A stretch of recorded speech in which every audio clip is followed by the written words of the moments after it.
First, I'd like to show you a chip application. And it's utilizing the coffee extract.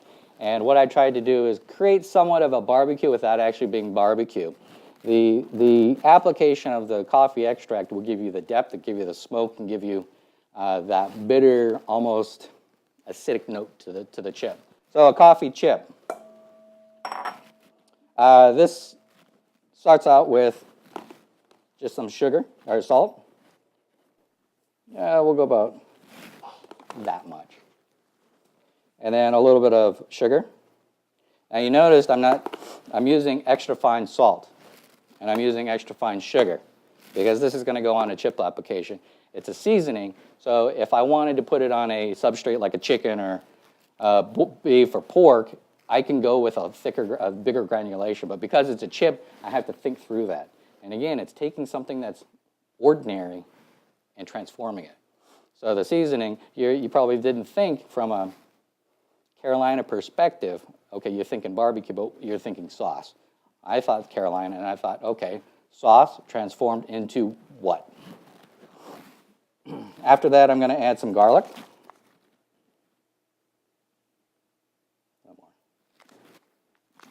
A little bit of onion. And because we're all culinary professionals, we know exactly how much we put in the bowl. And then some paprika. This is going to give me some color. It's going to give me some flavor.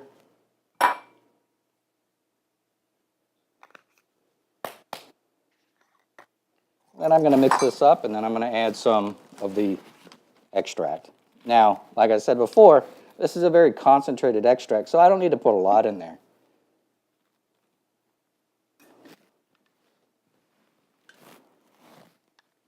Now, incorporating it in. And because you're going wet and dry, this is going to take a little bit of working. And if this was truly TV magic, I would have it already done. If you had gloves on, you can sift it through your fingers. This does have little chunks in it still, but I think you get the idea. You're just going to continue to work this out till it's completely incorporated. So the final product is going to look a little chunky, but that's why I have that nice little bowl over there. To this, I'm going to add some pepper.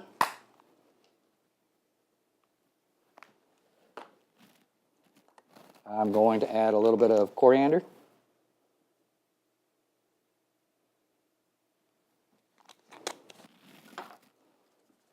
Not very culinary, but I'm going to add some bouillon. Now, you might be asking yourself, why would a culinarian be putting bouillon in there? Isn't that bastardization of my product? Not really, because thinking about the final application, how do you build those notes that you're going to be missing? I don't have the luxury of searing off a steak and rendering off the fat and then taking that fat and drying it out and putting it in my product.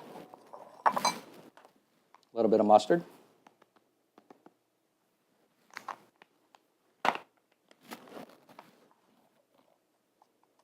All right, so that looks good. I have my chips, and I'm just going to put them in the microwave for a couple of seconds here. All right. So I put these in the microwave just to bring out the heat. Why, you may ask? Because what are they fried in? Oil. So if you bring some of that oil out, it's going to allow me to add the seasoning for it to stick. Now, if all goes well, it'll be great. So I'm going to just put that in there, give it a quick shake. And you have your chip. But that is my coffee rub chip. Thank you. So the next thing I want to show you is a green tea pickle. Pickles are very southern, from what I'm told. So how do you change that? How do you switch it up? Well, again, the green tea it doesn't have a predominant flavor, but it doesn't mean you can't use that astringently to your benefit. So I'm going to make a simple brine. I'm just going to add some water.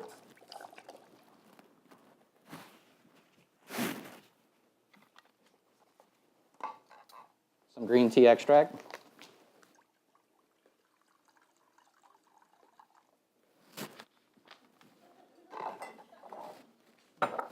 Doesn't have to be tea forward, but it does have to taste like it.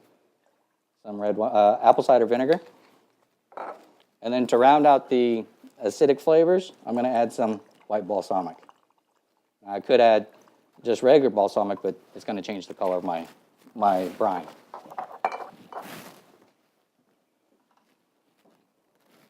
So you're just going to bring this up to a boil.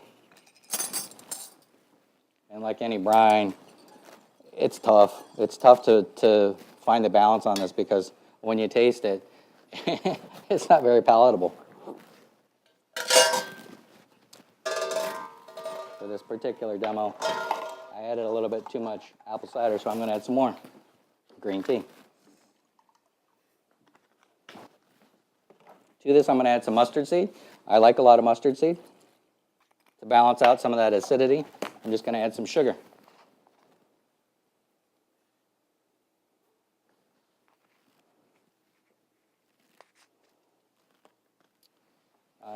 Add a couple cloves of garlic, some red onion.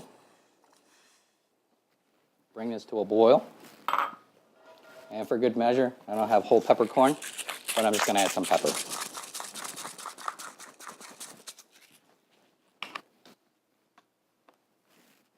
Here, I have my cucumbers. I've pre-treated them, so I cut them, salted them, drew out some of the water, gave it a quick pickle, if you will. So in Japan, this is good to go. You add some soy sauce and some rice, and away you go. But we're not doing Japan. We're doing Carolina. So bring this to a boil. And then I would chill this off because you don't want to cook your pickles. But for the sake of time, this is to a boil. This is now room temperature.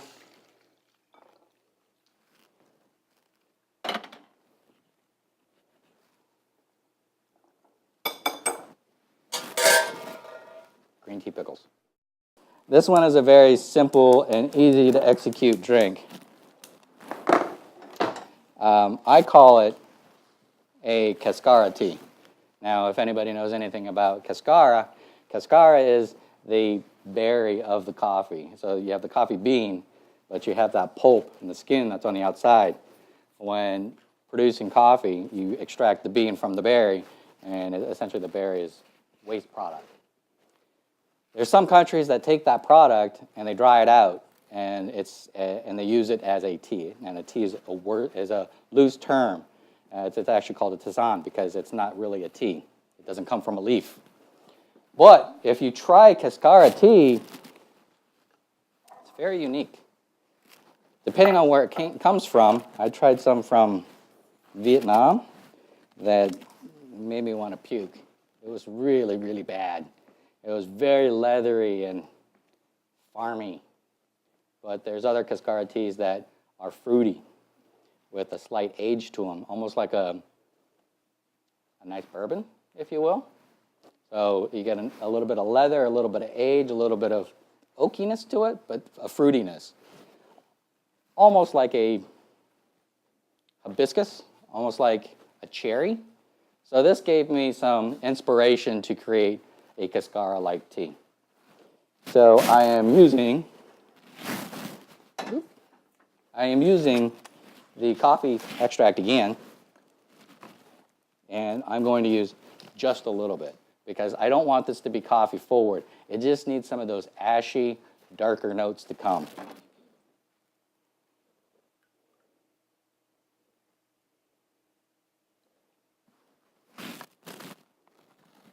It needed those 2 drops. It was really important. And then I'm going to add cheerwine because this is a North Carolina born and raised beverage. You don't get this on the West Coast.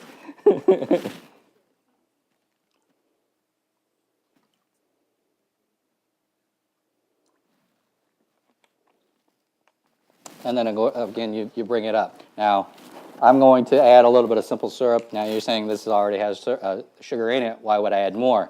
because it just needs a little bit more. After tasting it and evaluating it, it just needed a touch more sweetness to round it out.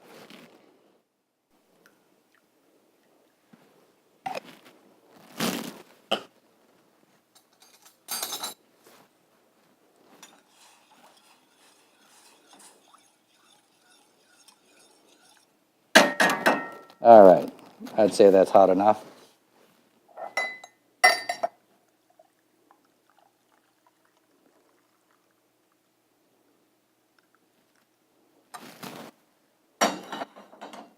Now, it's very aromatic, and if you were up here, you could smell it. There you go, Cassara tea.